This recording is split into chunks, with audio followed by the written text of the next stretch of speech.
সর্বতমঙ্গল রাধে বিনোদিনী রায়, বৃন্দাবনের বংশীধারী ঠাকুর কারায়।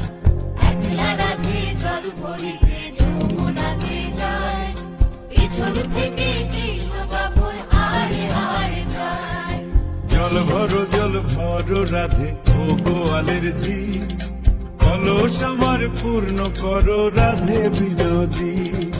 কালো মানিক হাত পেতেছে চাঁদ ধরিতে চায়, বামুনকে আর হাত বাড়ালে চাঁদের দেখা পায়। কালো কালো করিস না লো ও গোয়ালের ঝি, আমায় বিধাতা করেছে কালো, আমি করবো কি? এক কালো যমুনার জল সর্বপ্রাণী খায়, আর এক কালো আমি কৃষ্ণ সকল রাধে চাই।